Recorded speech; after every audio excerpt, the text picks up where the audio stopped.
જન્મદિન પર દારૂની પાર્ટી કરીને વિડીયો વાયરલ કરનાર આરોપીને પોલીસે ઝડપી પાડીને કાયદાનું ભાન કરાવ્યું છે। સુરત ખાતે દારૂની મહેફિલ માણતા હોય, શહેરભરમાં પોતાને કોઈનો ખોફ ન હોય તેમ વિડીયો વાયરલ કરાયો હતો। સુરત શહેરના પાંડેસરા વિસ્તારમાં રહેતા વિકાસ રાજપૂત નામક ઈસમે એક દારૂની મહેફિલ યોજી અને પોતે એ મહેફિલમાં પણ હાજર હોય જે વિડીયો ઉતારી વાયરલ કર્યો હતો। આરોપીઓ મહેફિલમાં રાજ્યમાં દારૂબંધીના લીરે લીરા ઉડાવતા હોય તે પ્રકારની હરકતો કરતા નજરે પડ્યા હતા અને સમગ્ર દારૂની મહેફિલમાં હાજર તમામ લોકોને પોલીસનો કોઈ ખોફ ના હોય તેમ દેખાઈ રહ્યા હતા। સમગ્ર મહેફિલના વાયરલ વિડીયોની પોલીસ ઝીણવટભરી તપાસ તાત્કાલિક આદરી હતી।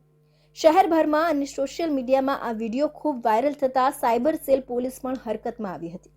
પાંડેસરા પોલીસને વાયરલ કરનાર ઈસમ પાંડેસરાનો હોય અને મહેફિલ પણ પાંડેસરા વિસ્તારમાં જ કરાઈ હોવાની વાત જાણવા મળતા વિડીયો વાયરલ કરનાર ઈસમ વિકાસ રાજપૂત સહિત મહેફિલમાં હાજર તમામ 8 લોકોની પાંડેસરા પોલીસે ધરપકડ કરી છે। પોલીસે કાયદાનું ભાન કરાવવા અને ફરી આવી હરકત અન્ય કોઈ ના કરે એ માટે પ્રોહિબિશન એક્ટના ઉલ્લંઘન બદલ તમામ 8 આરોપીને ઝડપી પાડીને કાયદેસરની કાર્યવાહી કરી છે।